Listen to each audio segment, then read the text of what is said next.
Sir? Yes. Yeah, you can't. Yeah.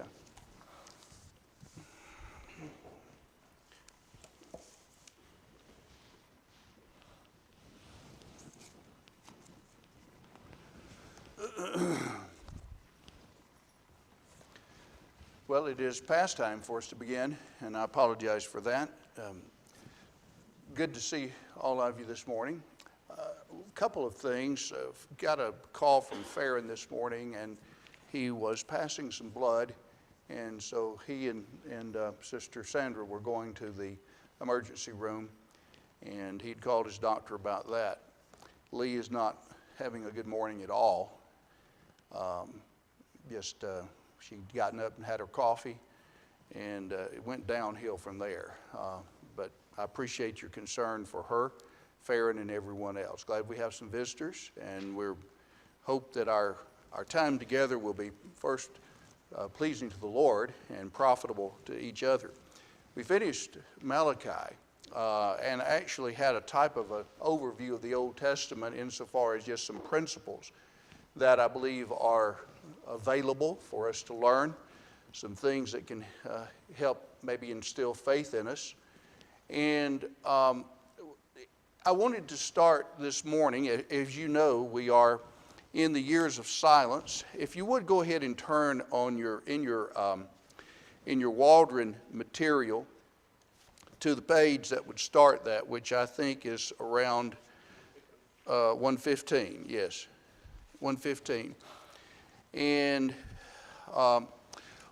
we'll go into other things in just a moment. But does everybody have this little sheet between the testaments? I think everybody does. Sister Helen, okay. This was something that I had in a kind of a book of charts, and that I've had since back in the early 90s. And by the way, I'll just show it to you. Some of you, it's the Bible Visual Resource Book for do-it-yourself Bible scholars, whoever that might be. Reproducible maps, charts, timelines, and graphics for group and individual study. It is a great little book, and usually it will condense one whole book on one page. And this that I made a chart for you is just one page. There's nothing else on it, but it does about the best job I have seen in giving a type of a linear or chronological view of what happened, or at least the main things that happened between the end of the Old Testament. If you noticed up here at the very top of the page, Malachi, circa 430 BC, and then all the way down we've got the Persians. Of course, the Old Testament ends with the Persians in charge, and then they were succeeded by the Hellenistic period, also known as, Hellenistic is just another Greek, that's right. Hellenes is just the Greek for Greek. The Hellenistic Jews, remember, in Acts the 6th chapter. And so that's where we are, just getting underway, guys. So here the Greeks take over, and Philip of Macedon, his son Alexander the Great, and then after Alexander died, this is a real overview of the time between the Testaments. After Alexander died, the kingdom was divided between his generals. And as you'll notice in this section here under the Hellenistic period, the rule of the Ptolemies of Egypt. And do you notice over there to the right, 334 to 323, Alexander the Great died in 323. He conquered the east. Then his years of power, 330, 328. 320, Ptolemy Soter conquers Jerusalem. Seleucus conquers Babylon. Seleucid dynasty begins. But the Jews were ruled by the Ptolemies, and everything was pretty favorable for them. You'll notice down in 226, Antiochus III of Syria overpowers Palestine. Then 223, the 187, He becomes the Seleucid ruler of Syria. And then there is a vying for power for Palestine. Remember on our map, let's just think about an air map. We have over here the Tigris-Euphrates River, the Fertile Crescent. And then so as you come over, here's the Mediterranean Sea, and then that little stretch of land between the Saudi Arabian desert and the Mediterranean Sea is Israel. All right, and it's so important because it actually is the land bridge between how many continents? How many? Yeah, continents though. Europe and Africa. So you've got Africa to the south, Asia to the northeast, Europe to the northwest. So it's such an important area there. And so they were vying for that, for the highways and control of that going on. So the Seleucids finally began to control. It was during the time of the Ptolemies, and we'll see this in the Waldron material. I'm just a real brief kind of a overview. But it was during their time that in Alexandria, Egypt, that the Septuagint was translated, the Greek translation of the Hebrew Scripture. And why that was so good is by the time that was done, Alexander the Great had already forced and pushed Greek culture, the Greek language, really all over the Mediterranean world. And there were Jews who had been scattered because of the captivities, the Babylonian, the Assyrian before that. They went in different places, the various dispersions. And so as a result of all of that, most of them could speak Greek. So when they translated the Septuagint, oftentimes marked LXX for the Roman numeral 70, because there was allegedly 70 scholars who met and translated in about 70 days. That's the tradition. But nonetheless, that's when you see in writings LXX, that's just shorthand for the Septuagint or Septuagint. Well, so everything was going well. But then the Seleucids, or the Syrians, up in northeast of Palestine, began wanting power in order to pay for Rome. That was encroaching.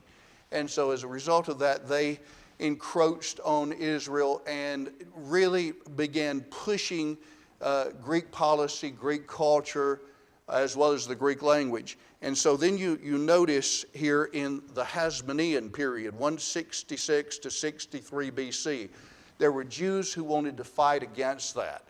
And there were those who wanted to accept it, to basically embrace the Greek culture, the Greek matter of life, and then those who wanted to reject it, repel it. And so as you'll notice here, right here at 175, if you see over here, I should have probably put this on the chart, on the board, 175 to 164, Antiochus IV, or Antiochus Epiphanes, rules Syria, and Judaism is prohibited. Having copies of the Old Testament text was prohibited. Circumcision was prohibited. And if people were killed because of their Judaistic practices. And so as a result of that, there began to be a type of guerrilla warfare in fighting back against these Seleucids, the Syrians, who were imposing on them. And it was led by a Jewish family. And we have here Mattathias in 167, and his sons rebel against Antiochus. And that's when the Maccabean revolt begins. And that's very important in Jewish history. Judas Maccabeus leadership, 166 to 60. And then Jonathan, his son, becomes high priest. There's another thing that happens during this time, guys. You know, by the time that we get to the New Testament, who's kind of in charge of the Jewish people among themselves? Well, that's right, politically, that's right. But among themselves, yes, and from them usually came the high priest. And so there was kind of an amalgamation of power within the priestly family during this time. The priests actually became more political in power. As power, we've been talking about this in church history, there is just the tendency of mankind to want more power for himself. And he augments that power any way he can. That's how Roman Catholicism really came into being. Well, anyway, that continues on until they actually, one thing that was just really humiliating to the Jews is Antiochus wanted to humiliate them. He put a statue of Zeus in the very temple itself. Can you imagine that? An idol put in there by a foreign ruler, just to show you we've got power over you. Well, with the Maccabees revolting against it, they were able to do that, and then they cleansed the temple, and we have a Jewish holiday that came out of that, the Feast of Lights, also known as, starts with an H, Hanukkah. It happens around, December 22 or 23, somewhere around there. And so all of that was a revolt against the Seleucids coming to power, and that's the Hasmonean period. Read under that on the left side with me. When this historical period began, the Jews were being greatly oppressed. The Ptolemies had been tolerant of the Jews and their religious practices, but the Seleucid rulers were determined to force Hellenism. When you read the word Hellenism, think Greek culture, Greek language, because Hellenes is Greek for Greek. And they forced Hellenism. Copies of the scriptures were ordered destroyed. Laws were enforced with extreme cruelty. And the oppressed Jews revolted, led by Judas the Maccabee. The Maccabee just means hammer. I think there have been baseball players who've been known as that. They hammer it out, and Judas just hammered back these people. So he was known as the Judas Maccabee. Then a little later, as you'll notice over on the right-hand side, in 66 to 63, the battle between Aristobulus II and Hyrcanus. Then Pompey invades Palestine. Roman rule begins around 63 BC. So it's hard. I know it's hard for us to remember a lot of dates, but if you can think 63 years before Christ came, Rome began to occupy Jerusalem. And so then you'll notice a little later, Hyrcanus II rules, but is subject to Rome. The Parthians conquer Jerusalem. And then we have Jerusalem besieged for 6 months in 37. Herod is defeated. Herod's temple, the restoration, it's not a rebuilding, but kind of a restoration, enlarging on the temple, was begun in 19. It's interesting, when I was going back through this, I was reminded in John 2, when Jesus, after the marriage feast, turning water to wine, you remember in Cana, then a quick trip to Capernaum, he comes back to Jerusalem and destroys cleanses the temple. You remember? And they're these rulers around the temple, rulers of the Jews, are saying, basically, who are you to do this? And that's when Jesus said, destroy this temple, and in 3 days I will raise it up. Remember that? And they thought he was talking about the very temple itself. And so they said, 46 years has this been in the making. You remember that in John 2? 46 years. Well, if you do the math, at the time that Herod began, restoring the temple and adding onto it and its luster and all that, if that's around 19, then 19 or 20 from 46 leaves about 20, 26? Well, that's about the time, 26, 27 was about the time Jesus began his ministry, because Jesus was born anywhere from 4 to 6 BC. That's an whole another story, but just take my word for it right now. He was born not at 0 or 1, but about 4 or 5 BC.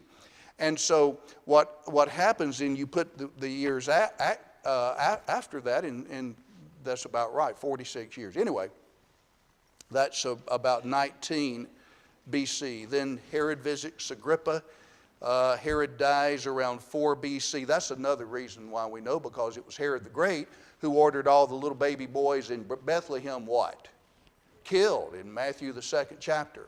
And he died before that. He dies right after that. So anyway, I thought that might help insofar as putting us in a little bit better stead.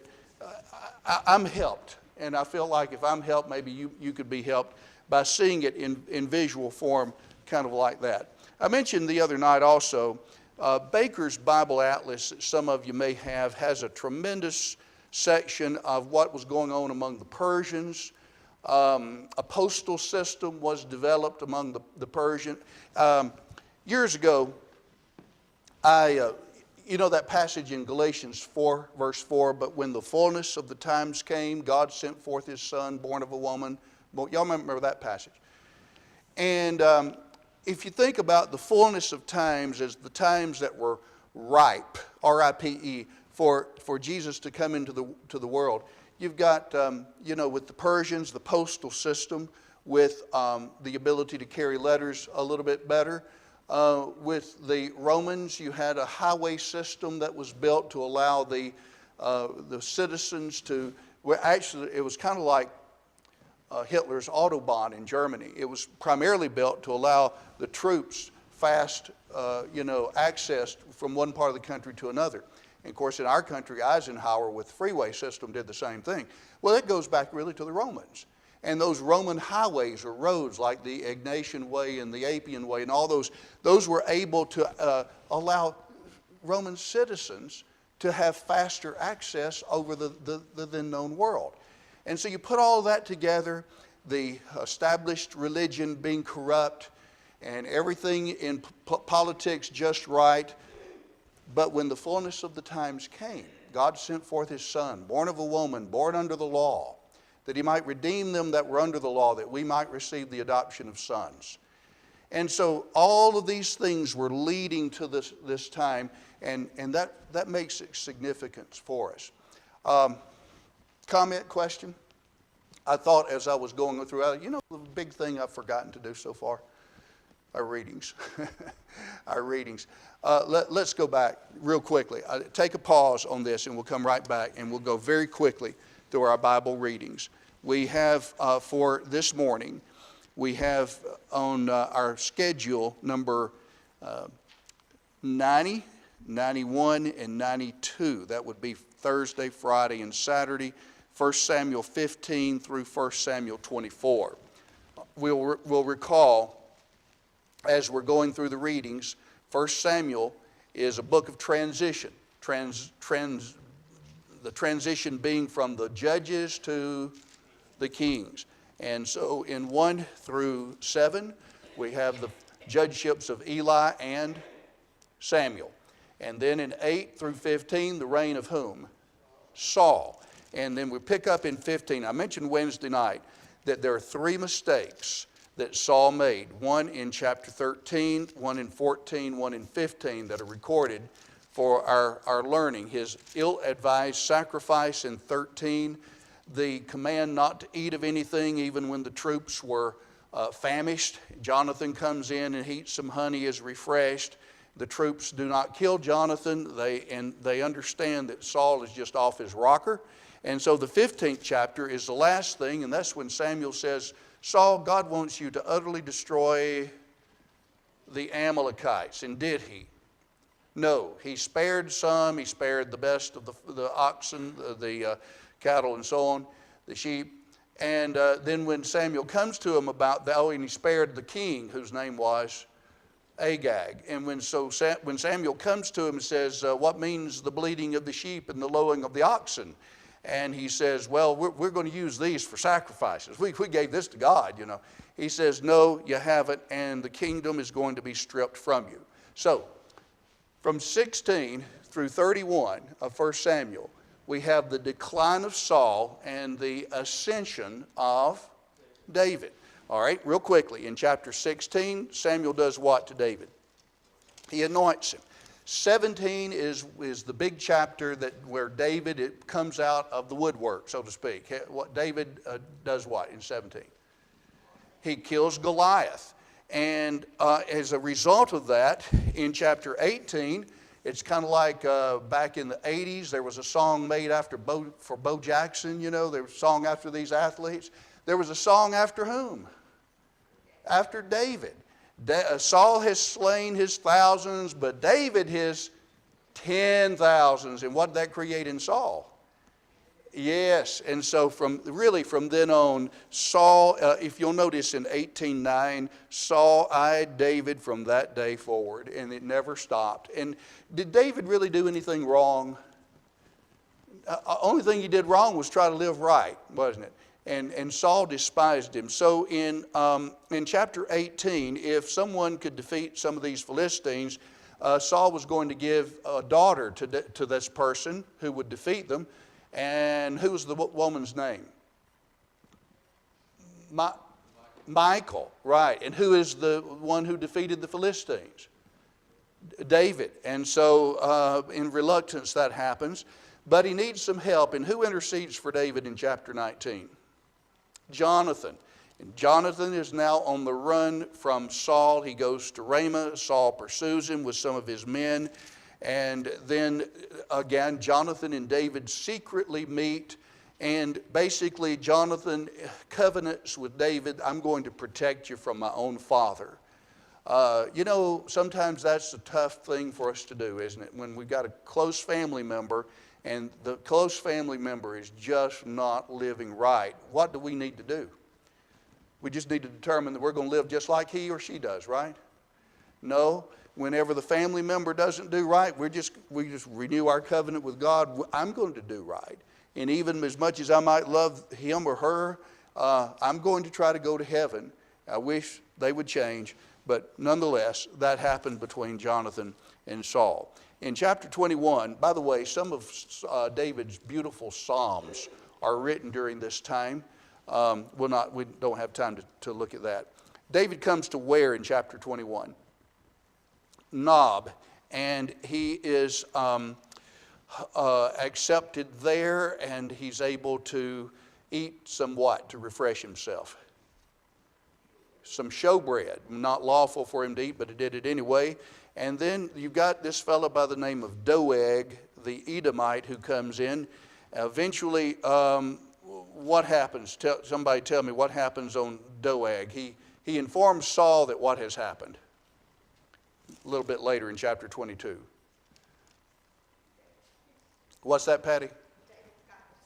That David's got the sword, and he's been helped by some of these men. And so what Saul says to his men, I want you to take care of these priests, just kill them. And they don't want to do that, so who does? Doeg, the Edomite. Yes, he does that. And then continuation of that, of Saul going after David in chapter 23. And then to show you the magnanimous spirit of David in chapter 24, he is over here by the cave of En-Gedi, which is over there close to it's on the western side of the Dead Sea. It's a mountainous, very rugged. I've been there. I've seen the spring that comes out of it, and it's really rugged territory. I'll tell you, when I was over there in Israel back in 2009, I got this idea. If David were having to climb these rocks, I picture David as this real lean, muscular, kind of young man, he was a little bit older by this time, maybe 25 or so, and very strong and agile, because you couldn't be, heavy and lumbering around and climb these rocks that he had to climb to get away from Saul.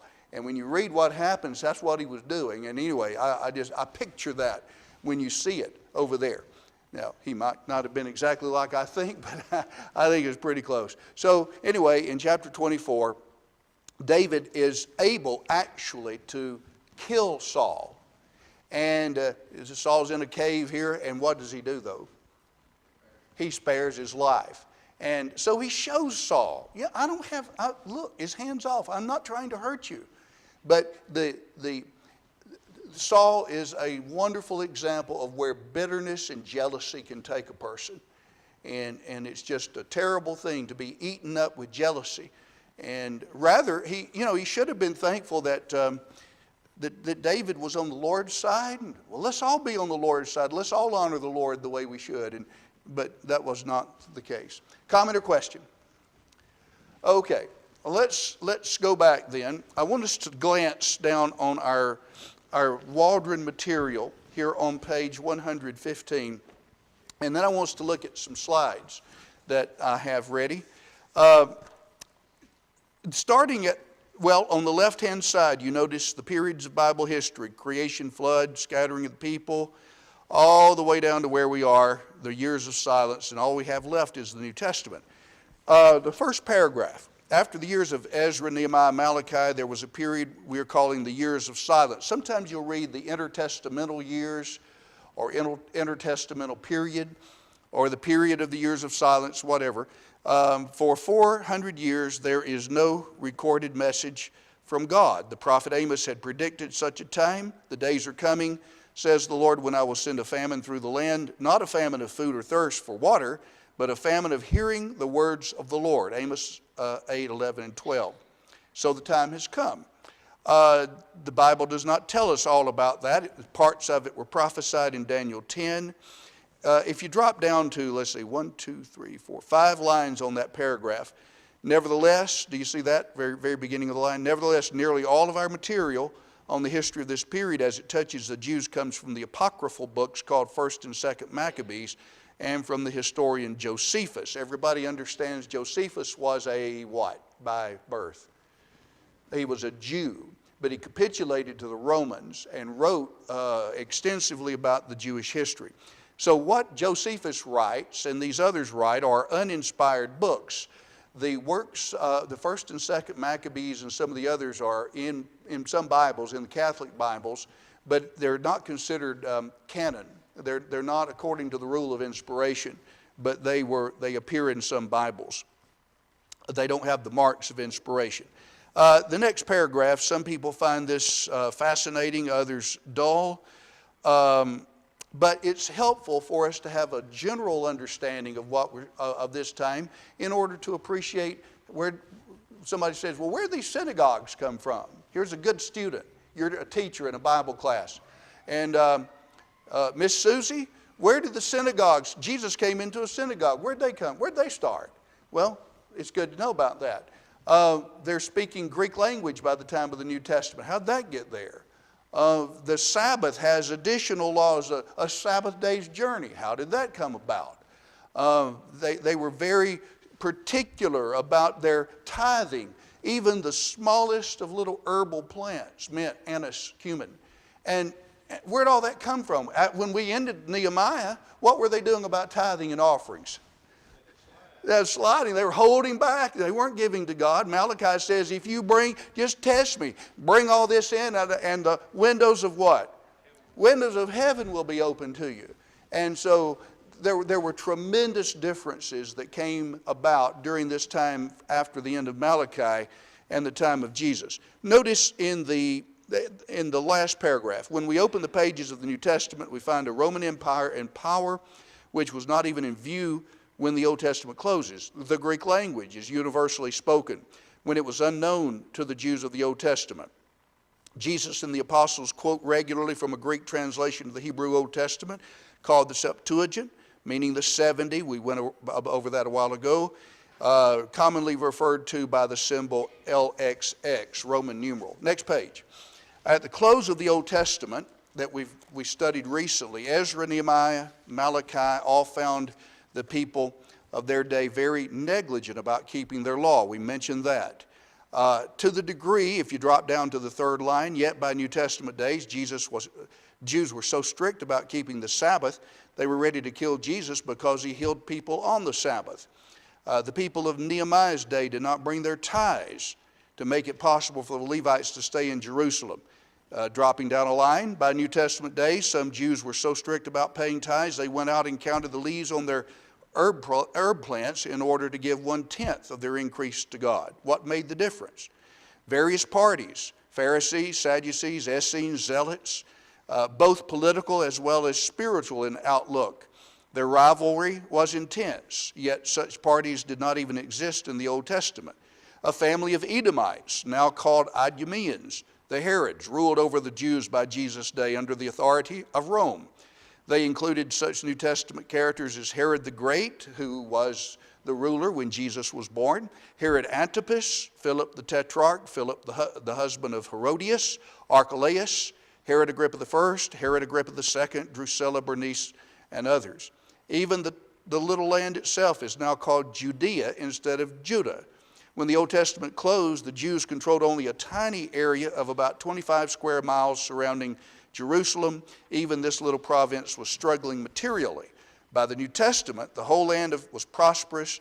There's a province in the northern part of the land called Galilee that's filled with Jews. You remember you have Judah, or Judea rather, and then Samaria, and then Galilee. And Galilee was up there by the Sea of what?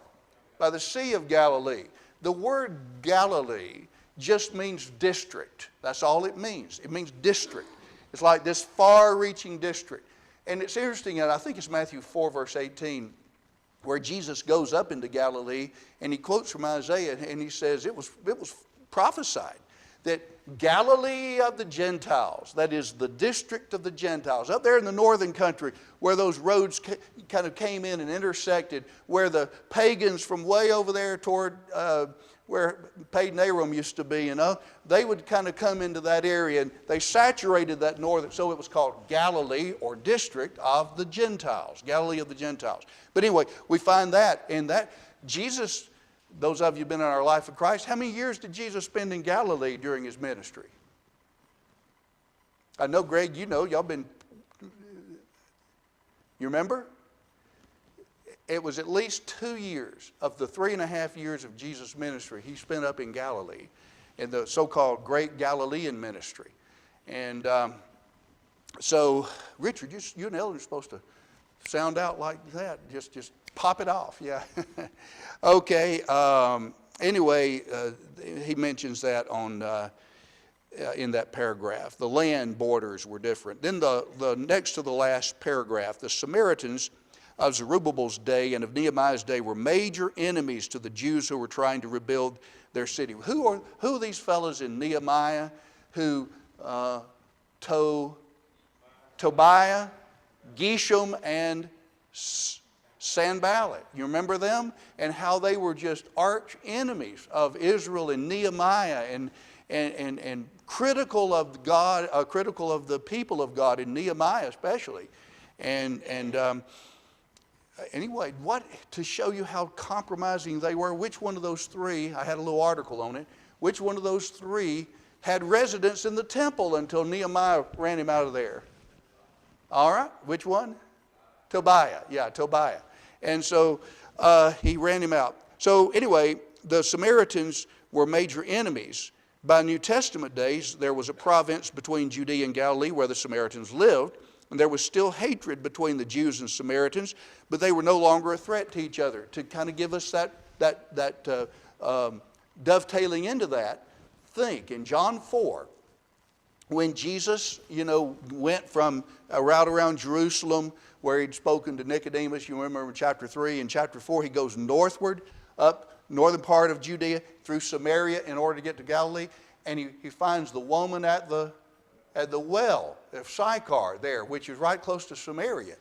And she recognizes he's a Jew, knows he's a Jew somehow, and she says, or John parenthetically records, says, for Jews have no dealings with Samaritans. And yet Jesus was doing what with her? Talking with her, talking about her past, answering her questions. In fact, you could easily say he was trying to bring her to faith in him. And was he successful? Yes, he was. In fact, to the degree that she kind of evangelized the little city of Samaria, she went there and told him, I want you to know about the man who told me everything I ever did. And, well, that's the Samaritans. Who was one of the 7 in Acts 6 who went down to the city, down from Jerusalem up on the mount, down to Samaria and preached unto them the Christ, chapter 8. Who was it? Philip, right. Preached to the Samaritans. then the eunuch, So all of that we're studying about is what we're talking about here when we come to the New Testament. So, pulling the threads together, 2/3 of the way down on 116,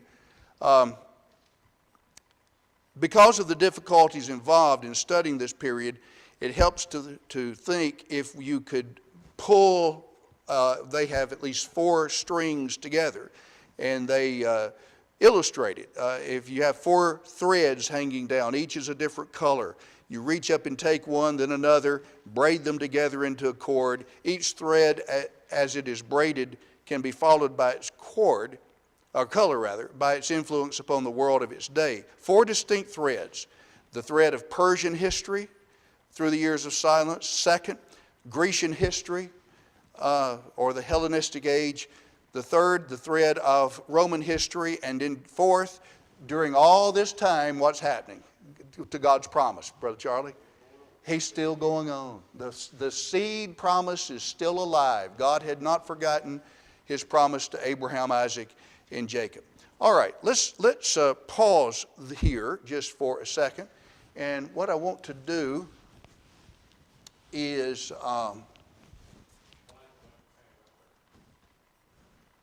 okay, on the screen. Yeah, there we go. All right. Oh, tell which empire each king. This is going to go back in a little bit of a review here. What empire each king ruled? Cyrus was what empire? Angela, you remember? Persian. Good. All right, Medo-Persian. I don't know what empire that wasp was of. Okay, Nebuchadnezzar. Babylonian. All right, Tiglath-Pileser. Assyrian. Sennacherib. Assyrian. Belshazzar. Babylon. Sargon. Assyrian. Nabonidus. Followed one of those earlier kings in the book of Daniel. So that means it was Babylonian. Cambyses. Persian. Artaxerxes. This is going to be easy for us. It's Persian. And Xerxes. Persian. Okay, good. During which empire did the following events take place? God killed 185,000 soldiers in one night. Assyrian. Good. Esther was made queen. Persian. Daniel served in the palace during these two empires. Babylonian and Persian. All right. Nehemiah served as cupbearer. Persian. All right. Let's see.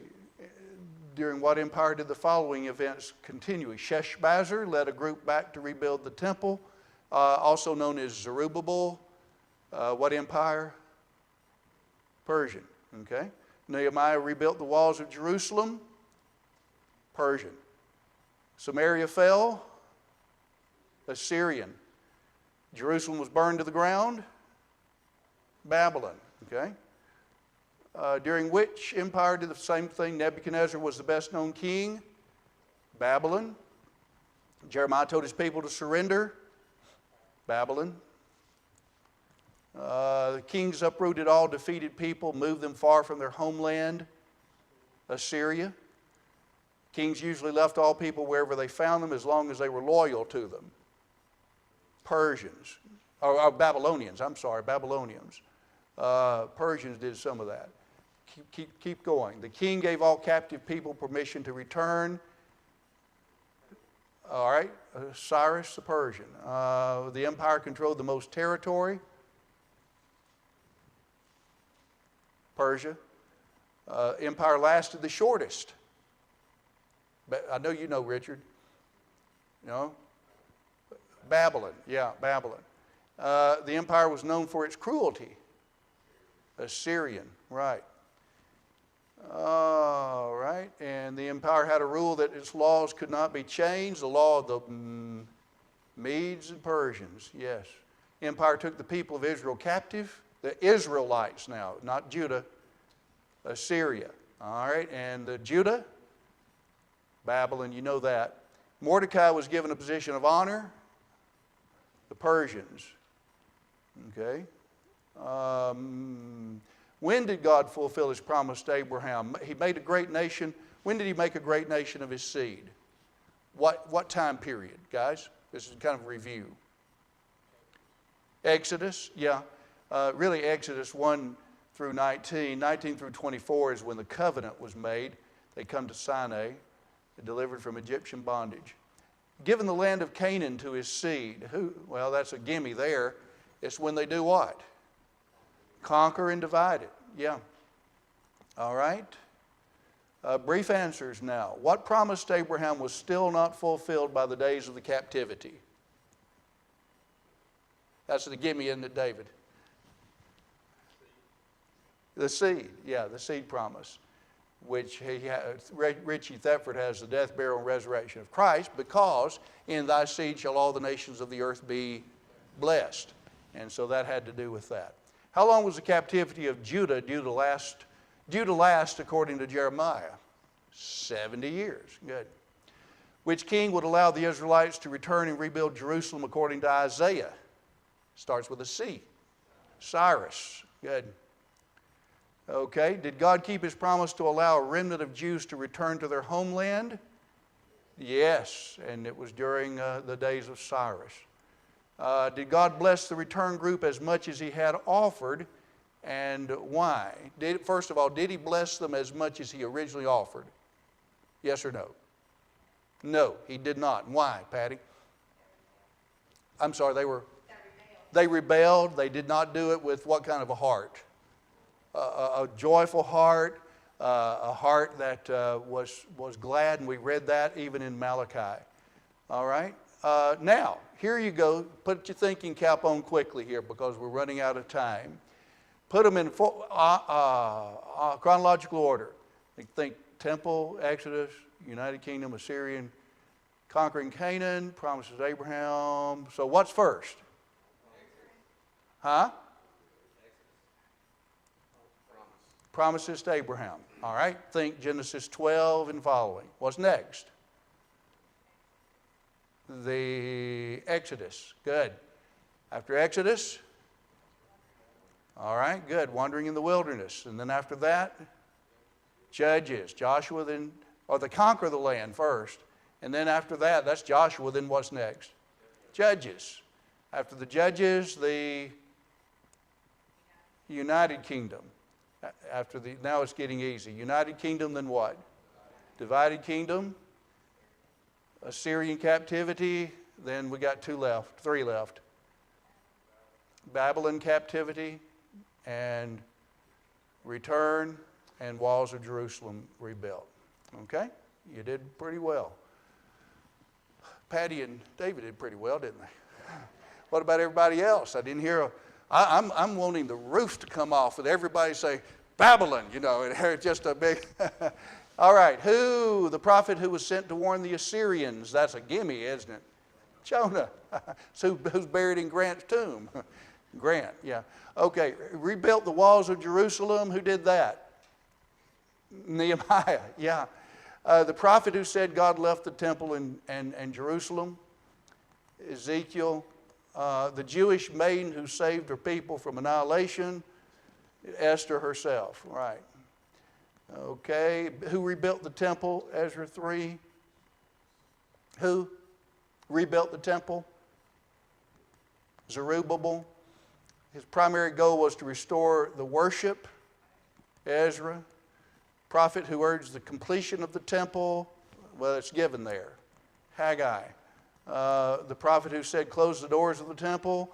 The way you're doing it, Malachi. And the prophet who rejoiced over the fall of Assyria. Well, that's given to you, Nahum. Local enemies of the Jews who returned to Jerusalem. We just mentioned them a moment ago. Who were they? Good. Sanballat, Tobiah, Geshem. The foreign king who had to learn God rules in the kingdoms of men. Nebuchadnezzar. Right. Good. Next week, what I want us to do is look at Thetford's the affairs during the years of silence, and we'll look at that. And what I'd like for you to do, guys, is just go ahead and read on page 116, and I don't think we're going to go through all this, but read 116, 17, 18, 19, 20. Read all the way down till we get to the story of Alexander the Great on page 124. The Waldrons have quite a bit on him, 124, 127, and 128. It continues on, 129, and then his successors on 129 and 130, and how that fits into what we overviewed a while ago with the Ptolemies and the Seleucids. And I think it would be wise if you would do the detail reading, and let's just more like overview some in our class, and then go on and move right on through. Maybe take 3 or 4 or 5 classes on it, and then stop and go on into the New Testament. That's what I'm thinking. And we'll still have a good overview and a pretty good understanding of that. Again, I can't encourage you enough. If you don't have it, check it out. I think we've got a copy back in the church library that you could borrow. But Baker's Bible Atlas, my copy is an old yellow one here. Very, very good reading. And I also mentioned Halley's Bible Handbook. I mentioned this Wednesday night. It's really fine on the time between the Testaments in doing a good job summarizing. All right, we'll have to stop. Thank you for all your help, guys.